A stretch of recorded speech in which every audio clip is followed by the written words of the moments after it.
Buenas tardes, bienvenidos. Estamos en este viernes 2 de mayo, un viernes en el que vamos a hacer el foco, ¿eh? Vamos a hacer lo Preite en foco. Vamos a poner dos temas en foco, ya te voy a contar, pero esta semana varios me preguntaron, y quiero empezar con esto, si este viernes 2 de mayo es feriado, es un día no laborable, si se cobra, no se cobra. Está esa duda, ¿no? Por supuesto que ayer fue feriado nacional, es el Día del Trabajador, ya hablaremos de eso también. Y busqué acá información. Por ejemplo, dice que, por supuesto que el 1 de mayo es un día feriado, y después tenés lo que dice la ley respecto al 2 de mayo, que es un día no laborable, que también depende del dueño de la empresa, del empresario, si lo otorga o no.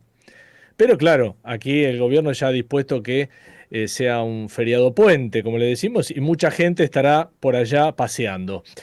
No sé dónde están ustedes, los que están escuchando en Foco, pero hoy vamos a poner dos temas en Foco que merecen nuestra atención. Uno, el Día del Trabajo, que acabamos de cumplir. Quiero meterme en la historia del Día del Trabajo. Y quiero también después volver a la actualidad. ¿Qué nos está pasando? ¿Cómo está la desocupación hoy? ¿Cómo ha ido cambiando las modalidades de trabajo, ¿no? Te doy un ejemplo simple. Mi hijo, que hace un año y un poquito más que empezó su actividad laboral después de recibirse, trabaja la mayor cantidad de los días en casa. Hace home office. Home office. Vos que por ahí tenés muchos años y estás escuchando dirás, ¿qué es eso? Bueno, la gente trabaja desde la casa hoy y va algunos días a la oficina, algún día. Vamos a hablar de eso en un ratito nada más. Y después también quiero hacer foco en un protagonista de la actualidad que seguramente, no sé si lo conoces, pero seguramente viste fotos de él. Voy a hablar de un fotógrafo que estuvo 40 años en Casa de Gobierno. Imagínate que vio todo y un poquito más, y fotografió todo. Y como estuvo con el Papa también, Francisco lo convocó en algún momento. Quiero charlar con él de eso, de su pasión por la fotografía y de lo que es ir mostrando la historia, ¿no? Ir contando la historia a través de una foto. Así que está planteado el programa. Vamos a empezar, nos presentamos y arrancamos. Desenchufa el cargador del celular cuando no lo estés usando. Cuida la energía. Sumate al cuidado del planeta. Edenor. Seguro escuchaste de nosotros. Seguro escuchaste mucho de nosotros. Somos un río enorme y mucha costanera para caminar. Somos un mundo de sabores y muchos momentos para compartir. Somos cuna de campeones y mucha pasión por la celeste y blanca. Somos movimiento, creatividad y talento. Mucho talento.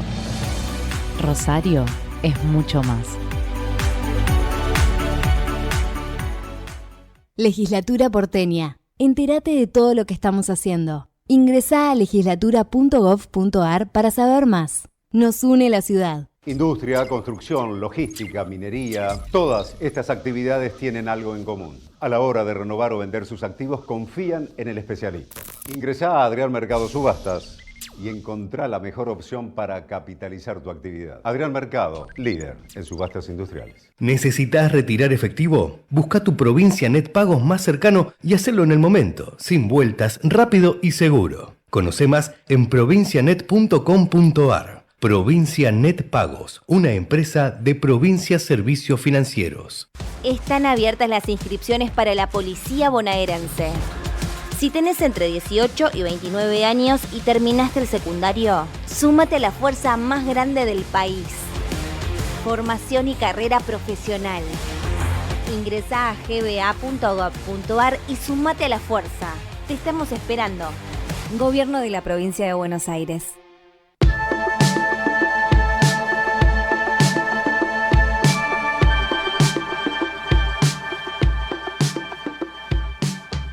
Muy bien, empezamos. Ponemos en foco el Día del Trabajo, que fue ayer. El Día del Trabajo para nosotros. Si vos mirás fuera de Argentina, se habla del Labor Day, y es en septiembre. Pero todo remite a una fecha histórica. Por eso he convocado a un historiador para que hablemos de eso. Te digo el año, 1886. Una gran huelga en Chicago, en Estados Unidos, y a partir de ahí surge este Día del Trabajo. ¿Por qué? Bueno, esa es una pregunta que le voy a hacer a Eduardo Lázari, que está con nosotros. Por supuesto que comparto con Eduardo la tele, así que lo convoco hoy para que charlemos un poco con más tiempo. ¿Cómo andás, Eduardo? Bienvenido. Qué gusto, ¿cómo estás, Darío? Un enorme placer estar aquí contigo y con toda la audiencia que te sigue. Bueno, gracias, Edu. A ver, yo decía, 1886, Chicago, muchas fábricas, ahí leí un poco de historia, 5.000 fábricas paran a la vez, ¿no? ¿Y por qué paran?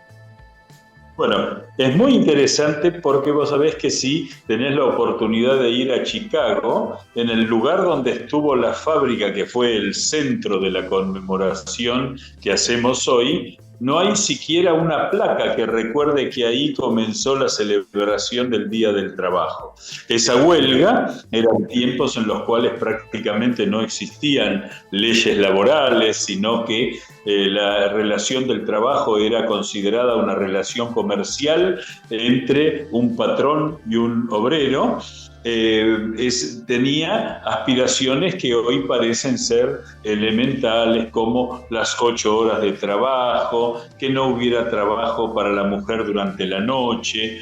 Después también cosas bastante elementales, que era la ley de la silla para las mujeres embarazadas, que de golpe tenían que pasar 8 horas paradas, y eso desembocó en una posición muy dura por parte de los empresarios, de esos primeros sindicatos que tenían 3 vertientes: una vertiente anarquista, una vertiente más socialista y una vertiente sindicalista estrictamente, es decir, con menos ideología.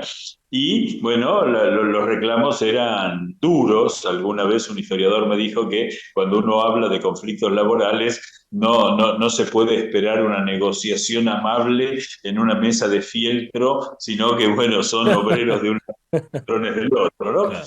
Pero esto terminó en una tragedia, aquel 1 de mayo de 1886, a partir de lo cual en todo el mundo, esto es un fenómeno muy interesante de rescatarlo, a partir de ese mismo año, los 1 de mayo se convirtieron en un día de conmemoración, fundamentalmente de la injusticia de las relaciones laborales, que no se entendían como tales. Ese es un gran avance del siglo XX, y en la Argentina, en 1890, se va a dar la primera conmemoración del Día del Trabajo, y a partir de allí se van a ir concatenando una serie de hechos, algunos actos que fueron reprimidos, otros actos que fueron más duros, y la Argentina, que en el ámbito por lo menos de Sudamérica fue pionera en las leyes laborales, ya a principios del siglo XX, sí, aborda el tema. Sí. No quiero irme de allá de Chicago, Eduardo, para venir después a Argentina, pero ¿qué pasaba? ¿Se trabajaba, eran esclavos, digamos? Porque ya no estaba la esclavitud ahí, ¿no? No. ¿Cuál era la cantidad de horas? ¿Se trabajaba de sol a sol? Es muy buena tu observación. Se trabajaba los 7 días de la semana, y lo que ocurría es que esto sigue siendo bastante así en los Estados Unidos, que a veces nos llama la atención. Por ejemplo, en Estados Unidos no hay ninguna restricción a un despido, no hay ninguna restricción para tomar y sacar trabajo, no hay convenios colectivos de trabajo en el sentido que todos los que trabajan, por ejemplo, en la industria automotriz tienen las mismas condiciones, sino que es una negociación empresa contra empresa. En realidad, el gran auge del Partido Demócrata a partir de la década de 1890 se debe a que el Partido Demócrata se convierta en la representación sindical política. No había condiciones establecidas, entonces siempre, y más en esos tiempos, al no tener ningún recurso, en tiempos en los cuales se produce la gran revolución industrial en los Estados Unidos, Sí, ya después de terminada la guerra civil en Estados Unidos, 1865, ahí es en 1870, perdón, a partir de ahí comienza un gran proceso de industrialización y la zona de Chicago se va a terminar convirtiendo posteriormente a esto en el centro, Illinois, en el centro de la industria automotriz estadounidense, que a veces maneja cifras que a nosotros nos abruman, pero hoy sí, tiene sí. cerca de 1,5 millones de empleados la industria automotriz. Y uno dice, ¿cómo? Qué barbaridad, aquí en la Argentina no alcanza los 100.000. Eduardo, en aquella época, bueno, ya que estamos, dijiste, hubo una represión, murieron muchos, y otros, había leído por ahí, fueron condenados a muerte, los obreros, los manifestantes. Claro, como la relación laboral era simplemente un contrato comercial, aunque esto parezca mentira, hasta la década de 1920 en la Argentina también era el código comercial el que manejaba las relaciones entre el trabajador y el empleador. Eso hacía que cualquier tipo de acción contra los bienes en esto yo te haría una observación que es muy importante para entenderlo. Sí, En nuestra legislación es mucho más importante los aspectos de los derechos personales que la propiedad privada.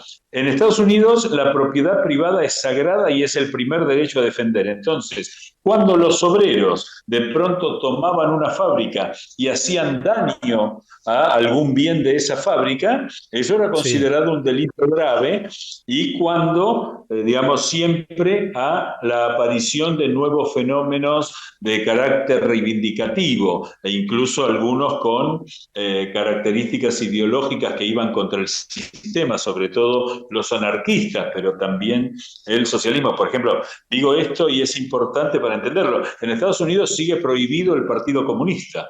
O Mm. sea, tan liberales en muchas cosas, pero vos Sí, no sí. podés hacer un partido comunista y el anarquismo fue perseguido violentamente porque iba contra el sistema. Entonces, cuando esas huelgas adquirieron un carácter prerevolucionario, es decir, la toma de la fábrica, la destrucción de las maquinarias, la no aceptación del criterio de los empleadores, digamos que la justicia tomó partido Eh, por el sector eh, patronal y eso en provocó, lo que como bien vos decías, En lo que estuve leyendo, Eduardo, para hablar del tema, contaban, ¿no? Se contaba en las crónicas que los operarios se quejaban de que los jefes manipulaban el reloj, ¿no? Entonces, como que la hora no avanzaba y pasaban así más de 10 horas siempre en promedio, aunque algunos 15 o 16. mira, en general hay un dato que es simpático, si querés, en algún sentido. Eh, ¿Por qué se produce en mayo esta huelga o en abril? Porque en Sí, general las fábricas trabajaban de sol a sol, algo que nosotros usamos, viste, como una frase simpática. Entonces, sí, Chicago está muy al norte. Los inviernos sí, acotaban mucho el tiempo de trabajo porque las horas de luz eran 6, 7 horas, pero en el verano, y estamos en mayo en pleno verano en los Estados Unidos, esto sí, bueno, no era verano, pero era ya entrada a la primavera, sí. eran jornadas de 12, 13 horas. Y entonces ahí la negociación era, por ejemplo, yo te pago tanto por mes, pero no se establecía cuánto tiempo vos trabajabas. Al no haber organizaciones sindicales que, Claro. incluso te diría, ni siquiera se defendieran los derechos, pero ni siquiera le advertían a los obreros, es decir, había una posición exageradamente dominante por parte de los empleadores, eso provocaba este tipo de, digamos, abusos, pero que también hay que Sí, sí. decir que no había una concepción del abuso como hoy. O sea, la historia por suerte avanzó en el sentido correcto, pero hoy sería imposible que alguien te dijera, venía a trabajar por 100 pesos 8 horas o te quedás hasta la hora que corresponda. En aquel tiempo era así, y mucha gente, sobre todo en las grandes ciudades de los Estados Unidos tuvo, después de la guerra civil, un crecimiento de la población brutal, lo que después de la Segunda Guerra Mundial llamamos el baby boom, también se había dado en Estados Unidos, además con una afluencia de inmigrantes enormes. Entonces, uno agarraba cualquier trabajo y ahí aparecían los rusos. Es cierto, la anécdota del reloj, la anécdota de encender las lamparitas para que no se viera que ya había llegado la noche, pero bueno, forman partes, digamos, de ese escenario en el cual uno al menos puede decir que la humanidad ha avanzado mucho en ese terreno. Bueno, entonces, estamos charlando con Eduardo Lázari, que es historiador, hablando del Día del Trabajo y de cómo empezó este día de conmemoración. Me gustaría, Eduardo, si se puede, ¿no?, hacer un parámetro entre lo que pasaba allá en Chicago, en Estados Unidos, en aquellos años, 1886 o por ahí, y Argentina. ¿Y acá qué nos pasaba a nosotros? Bueno, ahí es muy interesante porque la Argentina recién va a tener una modesta industrialización a partir de 1880. Entonces, claro, recién empezaba todo, claro. Claro, era un problema bastante menor, pero la crisis de 1890, una crisis financiera y bursátil muy severa, provocó que a partir de 1890 en adelante la celebración del Día del Trabajo, porque claro, en plena crisis del 90 lo que peor la pasaron fueron los trabajadores, a los cuales si la fábrica cerraba o le iba mal lo echaban sin ningún tipo de protección, se generó desempleo. Entonces a partir de 1890, por parte muy fuerte del anarquismo, que lo trajeron básicamente alemanes y españoles desde Europa, y los socialistas que van a fundar su partido en 1893, empieza a haber un reclamo por leyes laborales. En este sentido podemos decir que la Argentina, que ya sí después de 1895 empieza un sostenido crecimiento industrial, que en general queda un poquito como desalentado, pero pensemos en la creación de los grandes talleres ferroviarios, los primeros grandes talleres metalúrgicos, y un dato que es muy importante, que es que la primera etapa tecnológica de nuestra industria fue gracias al ferrocarril y la importación de esa tecnología de punta, vino de la mano de la creación de los primeros sindicatos nacionales, el sindicato de la Unión Ferroviaria, el sindicato de la Fraternidad, primer gremio nacional, con lo cual la Argentina no tuvo una, digamos, por un lado una gran industrialización que creara una gran masa obrera, eso va a pasar recién en la década del 30, a principios del 30 había 300.000 obreros industriales, en 1940 1,5 millones, es decir, fue un crecimiento explosivo, pero ahí ya venía... sí. No, perdón, Eduardo. Te freno acá porque me quedé pensando en lo que pasó allá en 1886 en Estados Unidos, el lanzamiento me imagino fueron el sindicalismo, ¿no? Porque aquella gente que después de haber hecho esas huelgas, bueno, todo lo que fue la represión, después habrán surgido los sindicalistas allá. Y acá en este momento que estás contando vos, 1895, dijiste 1930 también, ¿ya había sindicalistas? ¿Ya había, el trabajador en Argentina tenía una especie de protección? Iban surgiendo sindicatos por rama de trabajo. Por ejemplo, la Fraternidad, 1887, que englobó a todos los maquinistas del país, la Sociedad Tipográfica Bonaerense, que después va a ser la Federación Gráfica, ya a principios de siglo prácticamente protegía. En esto hay que recordar por qué era importante los gráficos. La Argentina era el país con mayor cantidad de diarios, de ejemplares de diarios por habitante en el mundo en 1900, con lo cual la industria gráfica era muy potente, muy potente. Y lo que empieza a pasar, que eso es interesante, es que los gobiernos empiezan a tomar en cuenta que algo hay que hacer. Entonces, Quintana en 1905 dicta una primera ley de jubilación. En en la época de Irigoyen se va a producir algo muy parecido a lo de Chicago, que fue la Semana Trágica, la represión de una huelga en los talleres Bacenas que acabó con centenares de muertos con el incendio de la fábrica, un verdadero desastre en enero de 1919. Después va a venir la crisis que conocemos como la Patagonia Rebelde, las huelgas rurales de la Patagonia, que terminaron con 2.500 fusilados por el ejército en forma verdaderamente, digamos, ilegal, porque no había una razón para hacerlo, las huelgas de la forestal. Eso hizo que fuera muy progresista el gobierno que siguió al de Irigoyen, el de Marcelo Torcuato de Alvear, que fomentó la creación de los sindicatos. Esto es muy interesante, el gobierno fomentó la creación de sindicatos para negociar con sindicalistas y no tener que sindicar con los obreros personalmente, y se crean la Caja Nacional de Jubilaciones, se fija la ley de la silla, las mujeres tenían que estar sentadas, se prohíbe el trabajo nocturno, se prohíbe el trabajo infantil, y después, cuando la industrialización crece brutalmente, en el buen sentido, ¿no? La palabra brutal, en la década del 30, tiene como consecuencia la universalización de esos derechos sociales que hace Perón con muchísima rapidez en un momento económico muy bueno, que era la posguerra, con la Argentina en una buena situación económica, y que culminó, digamos, con después lo que ha sido una suerte de apropiación simbólica por parte del peronismo de todas las leyes sociales. Pero el peronismo uno puede definirlo como la concreción universal de los derechos laborales que venían parcialmente para algunos y para otros en un contexto de un país que estaba en expansión económica. ¿Sabés en qué estoy pensando mientras te escucho, Eduardo?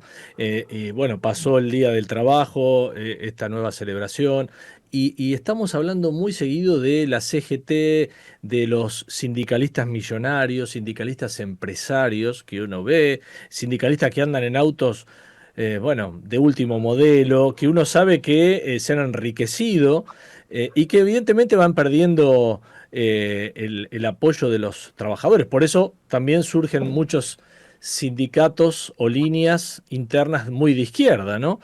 ¿Qué quedó de aquello? De aquellos años. Es muy buena tu pregunta. En primer lugar, porque hay que decir que la CGT, la Confederación General del Trabajo, cuya ideología original era sindicalista, es decir, defender los derechos del trabajador sin apetencias partidarias, sin afectaciones ideológicas, nace en 1931. Y lo que el peronismo hace, que hoy está totalmente en crisis, es muy buena tu pregunta, pero que el peronismo impone y duró legalmente hasta hoy, es que solo se permite un sindicato por rama de actividad.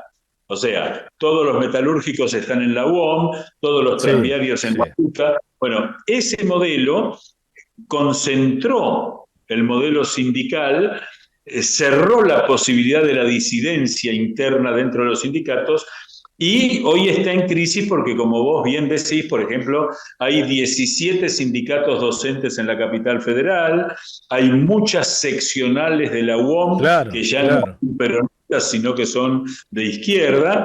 Entonces, digamos, hay un desafío que es el de adaptar los modelos, ¿no? El trabajo metalúrgico, pensemos en el sindicato de mecánicos, ESMATA, ¿no? ESMATA, que era un gremio gigantesco en la década de 1970, todos los autos se hacían a mano, hasta se soldaban a mano. Hoy los autos prácticamente que salen son robots que tienen a alguien que los controle. Y lo que es increíble es que en muchos casos, y nosotros lo padecemos en la televisión, porque impide una serie de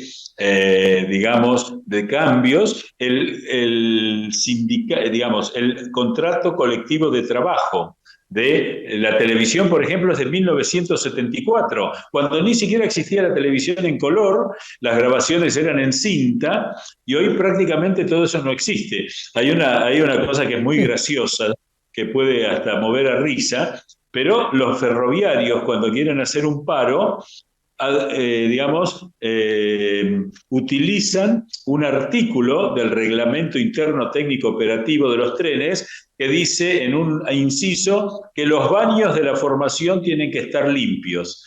Y los trenes nuevos ya no traen baño, entonces no pueden salir a circular. Son esas paradojas que hay que empezar a resolver.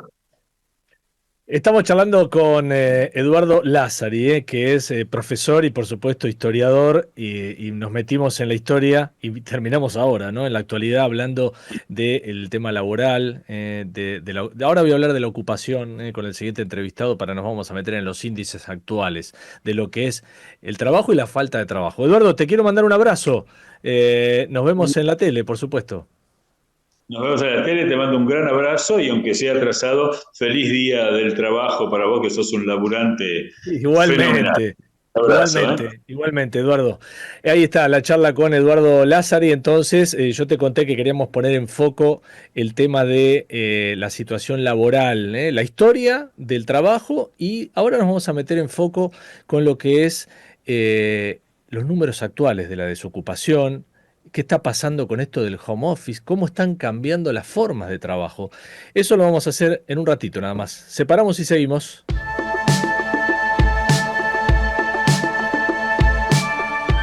¿Sabías que todos los accidentes por inhalación de monóxido de carbono son evitables? Chequea que la llama de tus artefactos sea siempre azul. No olvides ventilar los ambientes de tu hogar todos los días, verificando que las rejillas cuenten con salida al exterior y las ventilaciones no estén tapadas ni sucias. Y controla las instalaciones internas con un gasista matriculado. Con estos consejos, proteges a tu familia. Metrogas, damos calor.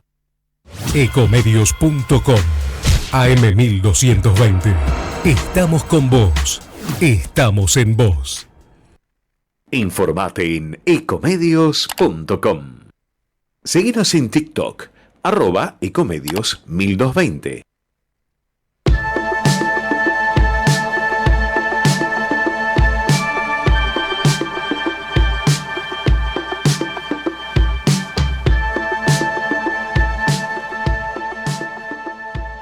Muy bien. Seguimos con el segundo bloque de Enfoco. Te dije que íbamos a poner en foco hoy en este programa el tema laboral. Pasó el Día del Trabajo, hablamos de la historia de lo que es el Día del Trabajo, y ahora me quiero meter un poco en la actualidad. ¿Qué está pasando con las nuevas formas de contratación? ¿Qué pasa con la generación Z, la generación millennial, que me quedan un poco lejos a mí? Pero de cualquier manera quiero ver qué se sabe al respecto. ¿Por qué digo esto? Porque estaba viendo el índice de desocupación que tiene el país, el último que conocimos del cuarto trimestre del año pasado. Recording in progress. Dice 6.4% de gente desocupada. Yo creo que el número, si uno suma todos los planes sociales y todo lo que es la actividad pública, que está siendo bastante recortada, me parece que el número va a dar un poquito más arriba. O puede estar un poquito maquillado. Pero vamos a hablar de las nuevas tendencias en materia laboral y de qué está pasando en este mercado nuevo del siglo XXI. Está Julián Blaustein con nosotros. Julián es de Adecco Argentina, manager de Cultura y Desarrollo de Adecco Argentina. Julián, bienvenido. Hola Darío, ¿qué tal? ¿Cómo estás? Un gran abrazo. Igualmente, igualmente. Bueno, ¿por dónde querés empezar? A ver, ¿cuál es tu primera mirada si hablamos del mundo laboral? Pasamos el 1 de mayo, desde tu perspectiva, la empresa, ¿qué ven? Bueno, hay un tema que está dando vueltas y es muy, muy interesante, que tiene que ver, justo mencionaba, generación Z, millennial y demás. Poco para ponerlo en contexto a la gente, cuando hablamos de generación Z son aquellos que recién se están empezando a incorporar al mercado de trabajo, ¿no? Los 20, por decirlo de alguna manera. Mis hijos. Perfecto. Claro. Los millennials ya un poquito más, entre los 20 largos y los 30 y 40, y después de ahí nos vamos un poco más para arriba, ¿no? ¿Por qué nosotros, o en realidad en mi caso, y ahí lo digo, yo soy medio fanático de este tema, me interesa un montón, hablo mucho de lo que es la generación Z porque vino a dar vuelta un poco el tablero, ¿no? A cambiar un poco las reglas del juego. ¿Qué quiero decir con esto? Tal vez hace un tiempo, o por lo menos cuando yo me incorporé al mercado de trabajo, más o menos 10, 12 años atrás, uno hablaba del salario y el salario no pesaba un poquito más que el resto de las variables, pesaba mucho más que el resto de las variables, ¿no? Hoy la generación Z, por supuesto que le importa el salario, pero empieza a poner sobre la mesa, te diría igual o tal vez más, otras variables. ¿Cuáles, Sí, por sí. ejemplo? A ver. Bueno, el propósito de la organización. Algo que tal vez hace unos años era impensado creer en eso, Vos, hoy el sí. propósito es algo crucial. Vos sabés, Julián, que ahí me voy a sumar porque bueno, yo trabajo en TN, ¿no? Y vos sabés que en la producción estoy viendo esto que vos estás diciendo, lo estamos viendo todos los que hace 20 años que estamos trabajando en la tele, de chicos que llegan, que vienen a un lugar que a ellos no les importa si es una gran empresa o es una empresa chiquita. No, ellos piensan que, mira, en 6 meses tengo un viaje a Europa y yo renuncio y me voy, ¿no? Es como Bueno. que, ¿verdad? No pesa tanto si gano mucho o gano poco. O por ahí sí, pero no les importa a ellos. Aunque ganen bien y se quieren ir y se cansan y ven que no crecen rápido, vuelan. Sí, ahí me animo a decirte algo. Yo creo que no Sí, les interesa tanto crecer. Creo que viene un poco por ese lado. No significa uno, digamos, estamos generalizando, ¿no? Por supuesto que sí, hay sí, casos, sí. pero tal vez no están pensando tanto en ese desarrollo rápido. Eso tal vez es algo más de la generación millennial, por ejemplo, donde estoy yo, donde ahí sí, si no se da el crecimiento rápido, te pudrís, te vas, buscas otra empresa y arrancás de cero, ¿no? Pero en la generación Z, el propósito de la organización es fundamental. Digamos, hoy hay empresas muy, muy grandes, pero que tal vez al talento, como llamamos nosotros, no los hacen sentir identificados con su propósito y dicen, mira, aunque me pague lo que me pague, yo prefiero buscar algo Claro. con lo que me sienta un poco más relacionado. Y así como te digo propósito, te traigo, por ejemplo, lo que viene de la mano que tiene que ver con algunos trending topics, ¿no? Que están dando vuelta muy, muy fuerte y tiene que ver con el cuidado del medio ambiente, por ejemplo. Hoy las organizaciones que no ponen sobre la mesa qué están haciendo sobre la sustentabilidad como empresa, como organización, y no lo muestran a la gente y no lo ponen como algo prioritario, también empiezan, digamos, a perder interés por parte del talento. Salud mental. Justo el Sí. viernes tuve una entrevista y era sobre todo lo que está sucediendo con salud mental, también, ¿no? Ponerlo sobre la mesa, poner a disposición recursos, ¿no? Que tal vez antes eran solamente salariales, bueno, ponerlos hoy, si son económicos, para decir, bueno, a ver qué le puedo dar a la gente con respecto a esto, ¿no? ¿Qué les puedo financiar? ¿Qué capacitación sobre cómo, por ejemplo, no sé, los que trabajamos mucho home office, hacer pausas activas durante nuestra jornada? Herramientas que nos aporten a trabajar mejor y poder tener un equilibrio, un balance vida-trabajo lo más ¿Qué, prolijo qué posible. pasa hablando del home office? Yo también lo dije al comienzo del programa. Digo, yo veo a mi hijo mayor que trabaja y que va un día o tal vez dos a la oficina y todo el tiempo trabaja desde su habitación y es una modalidad absolutamente diferente a lo que, bueno, a lo que vivimos el resto que hace años que estamos trabajando, ¿no? Uno quiere ir a un lugar, trabaja en un lugar. Digo, ¿eso llegó para quedarse o ahora los jefes o los directivos de las empresas están diciendo, che, me parece que nos equivocamos? No sé, por más que la tecnología es buenísima, me parece que tienen que venir acá. Yo creo que la respuesta la vamos a tener en los próximos 2, 3 años. ¿Por qué digo esto? Sí. Porque lo que hoy está para mí sucediendo es una postura muy personal, es que está muy claro quiénes manejan las organizaciones, a qué generación pertenecen. ¿Qué quiero decir con esto? Eh, que todavía está muy ligada a la productividad al estar sentado, al ver tu cabeza en la oficina, ¿no? Si yo te Sí, sí, veo, sí. digamos, sé que estás trabajando. Después puedes estar con Instagram, con el celular, con lo que sea, pero estás trabajando. Entonces, Claro. sobre todo las generaciones más jóvenes no lo negocian. Y sobre todo, digamos, aquellos que trabajan en oficina. Pues si me hablas de una planta productiva, y bueno, lógicamente no vas a poder Tenés que exigir ir. trabajar, Claro, claro. claro. Pero los que tienen profesiones más relacionadas al trabajo de oficina, Sí. si vos preguntás, la mayoría ya no negocia el hecho de tener que ir todos los días a la oficina. Ahí, bueno, Pero ¿qué es lo eso, más interesante? Sí. pero Julián, perdón, el empleado puede decir, no, a mí no, yo no vuelvo a la oficina. ¿Eso puede el empleado definirlo? No, yo por supuesto que no, sí, en todo caso se verá en la rotación del personal, ¿no? Digamos, en un Claro. futuro, no sé, si un promedio de gente de determinada edad renuncia y da como motivo la cuestión de lo que nosotros llamamos flexibilidad laboral, y ahí ya tenés un puntapié para trabajarlo. Pero sobre todo me refiero al momento de hacerle una propuesta. Hoy se habla mucho de marca Ah, empleadora, ¿no? ¿Qué hacen las empresas para ser atractivas? Porque antes era un poco al revés. Yo, candidato, yo que estoy buscando trabajo, tengo que ser lo más atractivo posible para encontrar, para que me identifiquen y poder entrar al trabajo ideal. Ahora, un poco que se está empezando a dar vuelta y es, ¿qué hacen las empresas, qué hacen las organizaciones para ser atractivas? Bueno, esto, o en este punto es fundamental, por lo menos para nosotros, poner sobre la mesa lo que es el home office. Entonces, si vos me preguntás a mí, yo creo que las organizaciones que no entiendan que los cambios llegaron para quedarse y que esto llegó para quedarse, creo que van a ver el impacto en un corto plazo. Pero Julián, a ver, el chico que trabaja o el joven o el empleado que trabaja desde su casa, ¿rinde más? ¿Eso está establecido? A ver, la realidad es que hay estudios que dicen que sí y hay estudios que dicen que igual. Entonces, que lo mismo. Entonces, la realidad es que es muy fino porque es muy subjetivo. Te voy a dar ejemplos, ¿no? Sí.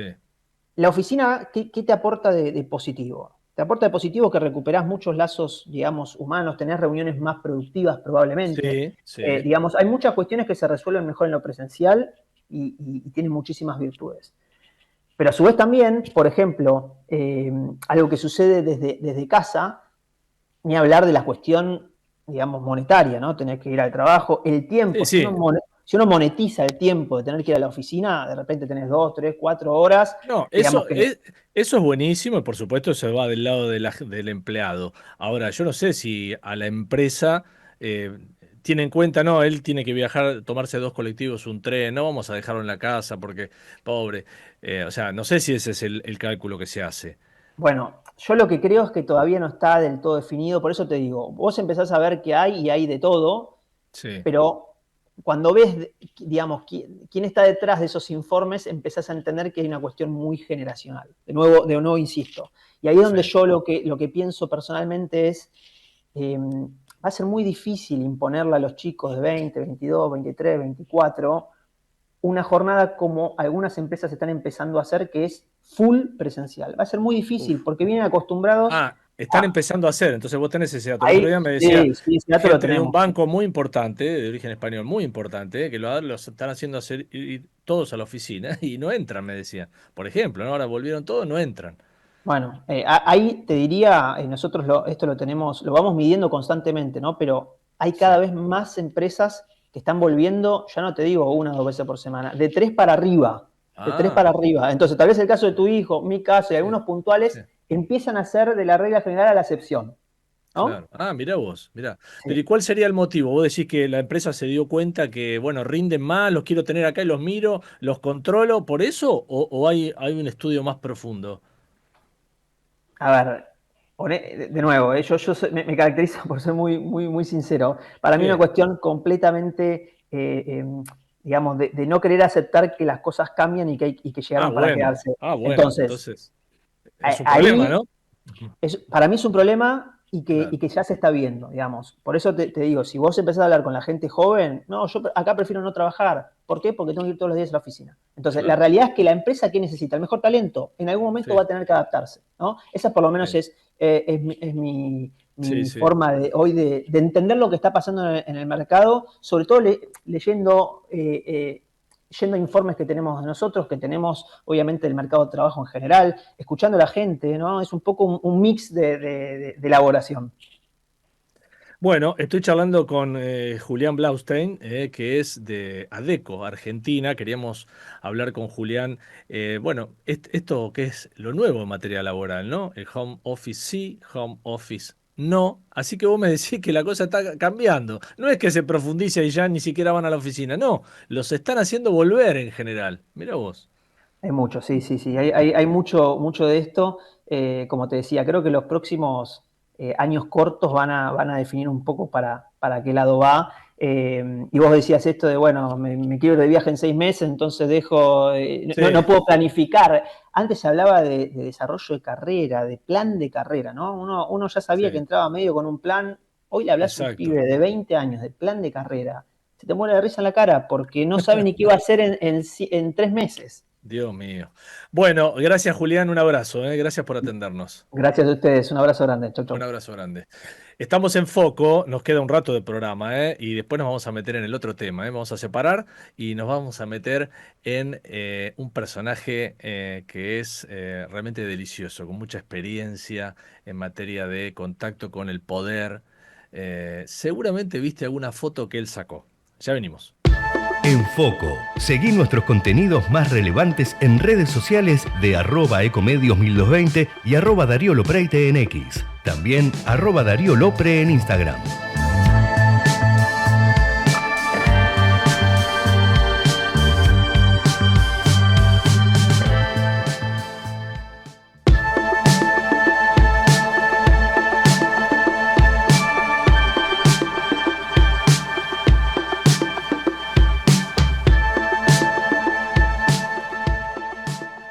Nos dejamos la última parte de Enfoco para poner en foco un personaje, un verdadero personaje que tuve el gusto de conocer trabajando en esto del periodismo y que seguramente vos, que estás del otro lado, nos estarás mirando o tal vez estás escuchando la radio, viste alguna foto de él.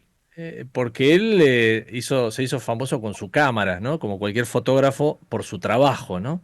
Este fotógrafo que va a charlar con nosotros, bueno, estuvo unos 40 años en Casa de Gobierno, sacando fotos, presidente, que pasaban y pasaban y pasaban, y todo lo que te imaginás que puede sacar un fotógrafo de presidencia. Se llama Víctor Hugo Puge, y está con nosotros. Víctor, querido, Hola, un Darío, placer. querido. Bien, todo bien. Un placer. Un gusto Igualmente, escucharte, igualmente. verte. Qué bueno que todo ahora te estás haciendo más famoso que antes, digamos, porque antes te conocíamos por ahí nosotros que trabajamos como periodistas y te veíamos trabajar. Hoy en día ya te conoce el público masivo, ¿no? Vos sabés que últimamente, en estos últimos días, con el tema de la partida de Francisco, Sí. estoy recibiendo en la calle saludos de un montón de gente que me llama, Qué lindo. que me impresiona, ¿viste? Señoras, mujeres, chicos, muchachos muchachos grandes de mi edad, diríamos. Sí.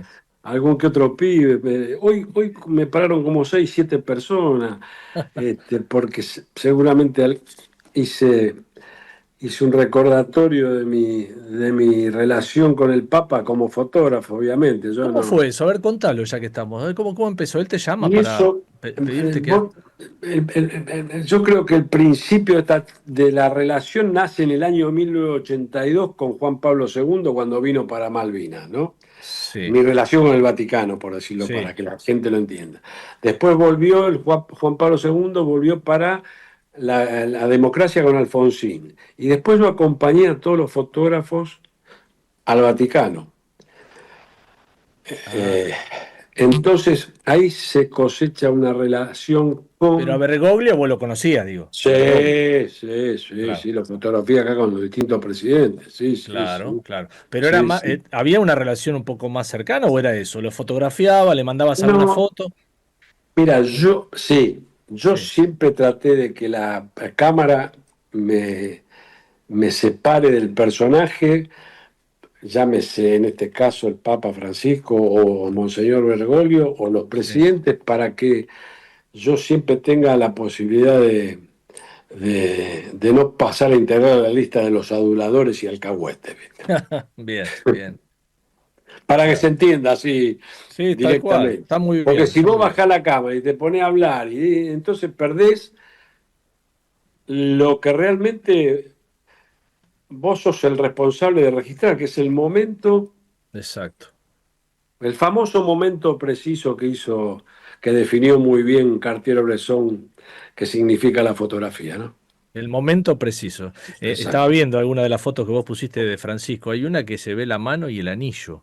Y Sí, esa. la parte blanca. Nadie sabe quién es. Todos nos damos cuenta que es el Papa, ¿no? Muy buena, muy buena. Esa foto hoy para mí es demasiado importante porque la junto con una foto triste, que es la de sus manos en su lecho en el cajón, Sí. y él le pusieron un rosario en la mano, Sí. pero la información es que todavía se fue con su anillo, con ese anillo. Ah, mirá. Así que para mí pasó a ser la foto casi de estampita que le mando a mis amigos y le mando a la familia y a la gente que quiere alguna foto mía. Así que si querés guardarla como una foto muy trascendente para mi vida. Muy buena, Sí. muy buena. Porque tiene un secreto esa foto. Sí. Él, como papa en las misas, tenía que usar el anillo de Pedro, el que se le denomina el anillo. Es un anillo dorado. Sí. ¿Y qué pasa? ¿Por qué aparece esa foto que vos hablas? Porque cuando termina la misa, en uno de los momentos que yo estaba cerca del fin, cuando terminó la misa, yo estaba a unos 15, 20 metros, pero con un lente importante, y veo un movimiento entre su colaborador y él de las manos. Entonces, ¿qué pasa? El protocolo exigía, o el protocolo dice que tenés que usar ese famoso anillo dorado. ¿De qué misa hablas, Víctor? La que estuve yo en Semana Santa en el Vaticano, en el 2014. Bien. Entonces, ¿qué pasó? Él cumplía con el protocolo, pero después inmediatamente volvía a su anillo de cura, con el cual partió, diríamos, ¿no? Sí. Él te llamó, esa misa, ¿por qué fuiste vos?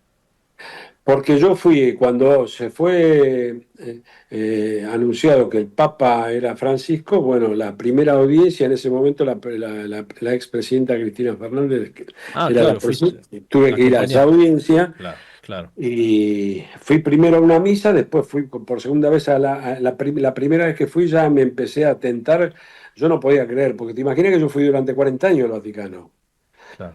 Entonces, encontrarme con Bergoglio / Francisco como papa, el desafío era poder, como fotógrafo argentino, fotografiar a mi papa. Claro. Y bueno, lo logramos, fue ahí, ayudó mucho José Ignacio López y toda mi relación con... Otro maestro. Otro maestro, grande. Sí, un grande. Así es. Y bueno, y mi relación en el Vaticano con algunos amigos, más que nada con el fotógrafo, enseguida se alinearon por decirlo, los planetas y fui. Tuve que ser autorizado por él, ¿no? Obviamente, porque no había antecedentes de que otro haya... fotógrafo. Claro. Ahora, en ese tipo de reuniones, Víctor, ¿cómo trabaja un fotógrafo? ¿Estás con un presidente, se junta con otro presidente, o está el Papa y se junta con, en este caso, Cristina Fernández de Kirchner? ¿Cómo actúa un fotógrafo? ¿Vos tirás fotos cuando vos querés, cuando se te ocurre, esperás, no sé, o te dicen ahora sí andáis acá? Bueno, más o menos lo conocés el formato, porque te acordás que en una época la prensa entraba a las audiencias, entraba y se amiga, tenés esos minutos, a mí me da la posibilidad como vos vas con el mandatario de turno, tenés la posibilidad de estar unos segundos antes, que en fotografía los segundos son de un valor impresionante, porque las fotografías son avos de segundo, así que si vos tenés un segundo, ya. Y en el caso específico del Vaticano siempre tuve el apoyo del entorno, de los distintos papas, para que yo trabajara con esa ventajita que podíamos llamar. Con esa tranquilidad, digamos. Que no. Y aparte con la tranquilidad. De todas maneras, la tranquilidad en el Vaticano es relativa, porque es un lugar donde yo siempre digo, el que no se emociona ahí es porque no está vivo, diríamos. Pero no hablo de la religión, también primero lo hablo del tipo la persona que es creyente, ya se emociona de por sí. Y el hombre o el ser humano que le gusta el arte, y camina entre Miguel Ángel, entre Bernini, entre Rafael, bueno, no sé. No hay forma de no estar en estado tembloroso, como para definirlo de alguna manera, ¿no? Y es lindo en el caso mío, donde yo tengo que generar una imagen que tiemble, que esté nervioso, que esté con la adrenalina, ¿viste? No entro a un lugar cualquiera. Claro. No sé si se entiende. Se entiende perfecto. Yo quiero que vos le cuentes a la gente, más allá de que yo puedo entender un poco tu trabajo, cómo actúa un fotógrafo. El fotógrafo tiene un plan. Fuiste a esta reunión. Vos dijiste, no, acá tengo que tomarle la cara. ¿Vas pensando en la foto que vas a hacer o te surge? O por ahí te surge, dijiste, uy. No, claro. Y sí, generalmente, yo personalmente siempre, cuando me entero a dónde voy, ya vas ideando cosas. Ya tengo la foto. Ahora, de todas maneras, no hay que descartar lo que acabas de decir vos. Después surgen cosas. Y hay que estar atento en los dos extremos. Pero yo personalmente, cuando voy o cuando sé que tengo que trabajar sobre un tema puntual, ya la tengo en la cabeza y gracias, por suerte siempre la metí, ¿viste? Claro, Pero no, claro, está elaborada, está pensada. Ahora, hay momentos en que se da la construcción previa que uno hace, a veces se da y a veces no, porque bueno, es sí, así. es tal cual, como el periodista que piensa la pregunta no la Exacto. puede hacer, o no sale, o bueno. Ahora, hablando de los presidentes, Víctor, ¿con todos los presidentes se trabaja igual? ¿O hay uno que era más piola? No sé, yo pienso en Menem, más abierto, más piola, otros más serio, más cerrado, más preocupado por los medios, por la foto, por los periodistas. ¿Es así o no? No, yo trabajé con todo el mundo parejo, ¿viste? Tuve algunos problemitas en algún momento con la última etapa de Sí, Alberto, sí. pero bueno, No de quería todas maneras. preguntarte, pero contalo, por favor, Sí, no, contalo. no, pero ¿sabes qué te pido, Darío? Que concentremos en esta. Yo estoy en un momento de una semana que me golpeó mucho y no quiero entrar otro día hablemos de los presidentes, pero bueno, para no dejarte Sí, sin respuesta, yo sí, siempre tuve lo que podríamos responderte de la misma manera al principio. La Cámara fue el elemento que yo usé para dedicarme a hacer fotos y no a hacer otra cosa. claro, claro. Por ende, Eh, la relación con la mayoría es buena sí, hasta con el presidente Milei, así que sí, no. sí. No, Este, y además me imagino por eso duraste tanto tiempo, ¿no? Porque por y ahí, si si bueno, vos te hubieras metido en otras cosas, ¿viste? Vos habrás escuchado cosas y vos no hubieras durado pero tanto vos ahí. sos un conocedor de los pasillos. Claro, Esos por famosos eso pasillos digo. los conociste, los caminaste, así que ahí Sí, sí. ¿sabes cuánto no duraron? Mm, mm, mm. Así que. Eh, bueno, voy a cerrar con el tema del Papa. Quiero que me hables vos de Francisco, vos desde tu posición. Quiero que me digas algo para que terminemos hablando de lo que ha sido Francisco, que era nuestro Bergoglio. Por ahí ahora con el tiempo nos vamos a dar cuenta, ¿no? Lo que hizo el Papa. Acá estábamos en medio de la grieta, ¿no? Víctor, viste, Claro. que a este lo recibía y lo miraba mal, que era más amigo de aquella, qué sé yo. No sé, pero quiero que me des vos tu Yo, visión. frente a esa cuestión que vos estás comentando, yo digo que el Papa le puso la otra mejilla a todo, ¿viste? Claro. ¿Entendés? Sí, Por sí, eso, si porque no, no se llega ahí, ¿viste? la Y él le última puso vez. Sí. la mejilla, se la puso a todos los que fueron, tanto presidentes como otros personajes, ¿viste? No, De todas maneras, yo creo que el gesto que tuvo para conmigo, por eso estoy muy sensible estos días, no me lo voy a olvidar nunca, y la calidez que tuvo para conmigo, con cosas que uno a veces no quiere contar porque pa- Sí, sí. para no pecar de charlatán y de tal, tampoco, No, pero tuve la caricia de él, ¿viste? qué Yo bien, qué sentí que en lindo, un momento, qué lindo. el otro día encontré una foto que la llevó alguien, porque yo la mandé para que me la firme cuando él me bendice la cámara, y la Sí. encontré porque ahora me estoy reencontrando con todo mi laburo, y está bendiciendo la foto mía, y digo, qué bárbaro este ¿Qué documento. foto es? ¿Cuál es la foto, No, Víctor? él me bendice a mí, la cámara mía, en la Sí. primera visita, y yo hago una copia, y no sé, no recuerdo quién fue el que viajó, y se la di Ah, para que me la firme. sí. Pero no solo que me la firmó, sino que posa la mano con su anillo de bendición de la foto, ¿viste? Y dije, bueno, ¿viste? No, ¿sabes qué pasa? Que fue una persona con. Yo siempre digo, cuando hablan de los zapatos del Papa estaban así porque caminó la calle, ¿viste? Y la caminó acá en Buenos Aires, porque él a la noche se iba del Sí, arzobispado y sí, se iba hasta Constitución a hablar con la exactamente. gente, con los famosos descartables, ¿viste? Sí. No, Y yo creo que si algo tuvo fue consecuente con lo que decía, ¿no? Viste que sí, en este mundo vemos tanto que dicen una cosa y hacen otra. tal Este cual. Papa, por lo que uno está empezando a ver también y a todo lo que ha cambiado en la iglesia, él dijo e hizo también, ¿no? Lo que dijo. Exacto. Sí, Me sí, parece sí. que sí. Sí, sí, tal Bueno, cual. Víctor Buge, fotógrafo presidencial, histórico. Queríamos tenerlo aquí en foco. Víctor, un Bueno, abrazo Darío, grande. Espero ¿sabes? encontrarte y darte un abrazo, ¿eh? Sabes de mi aprecio y siempre Igualmente, mi amistad y a tus órdenes para siempre. ¿Eh? igualmente, igualmente. Un gusto. Gracias por llamar y acordarte de mi No, laburo. ¿Eh? y gracias por atendernos, por No, supuesto. por favor. Te mando un Chao, abrazo. Víctor, gracias. Chao, Darío, querido, Gracias. gracias. Adiós. Adiós. Desenchufa el cargador del celular cuando no lo estés usando. Cuida la energía. Sumate al cuidado del planeta. Edenor. Seguro escuchaste de nosotros. Seguro escuchaste mucho de nosotros. Somos un río enorme y mucha costanera para caminar. Somos un mundo de sabores y muchos momentos para compartir. Somos cuna de campeones y mucha pasión por la celeste y blanca. Somos movimiento, creatividad y talento. Mucho talento. Rosario es mucho más. Para ser competitivo en la industria es necesario contar con una flota de vehículos acorde con los tiempos que corren. Por eso, a la hora de renovar el parque automotor, piense solo en el especialista. Adrián Mercado, líder en subastas industriales. ¿Necesitas retirar efectivo? Busca tu Provincia Net Pagos más cercano y hacelo en el momento, sin vueltas, rápido y seguro. Conoce más en provincianet.com.ar. Provincia Net Pagos, una empresa de Provincia Servicios Financieros. Están abiertas las inscripciones para la Policía Bonaerense. Si tenés entre 18 y 29 años y terminaste el secundario, súmate a la fuerza más grande del país. Formación y carrera profesional.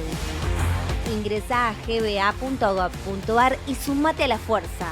Te estamos esperando. Gobierno de la Provincia de Buenos Aires.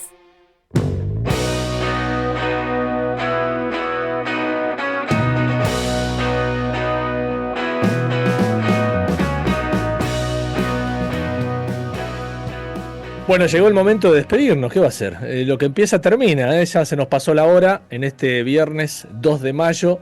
Quiero agradecer a todo el equipo que trabaja, que hace posible este programa. Lo hacen con muchas ganas, con mucha garra. Tanto Javier Martínez, que es nuestro operador, Javier Pendic, que es quien se encarga de la producción ejecutiva, y Matías Urtac, que es el hombre que se encarga de la producción periodística. Todos ellos y yo le ponemos garra para acompañarte en esta hora de programa que tenemos todos los viernes. Esto se llama En Foco. Soy Darío Lopreite. Nos vemos el próximo viernes. ¿Sabías que todos los accidentes por inhalación de monóxido de carbono son evitables? Chequea que la llama de tus artefactos sea siempre azul. No olvides ventilar los ambientes de tu hogar todos los días, verificando que las rejillas cuenten con salida al exterior y las ventilaciones no estén tapadas ni sucias. Y controla las instalaciones internas con un gasista matriculado. Con estos consejos, proteges a tu familia. Metrogas, damos calor.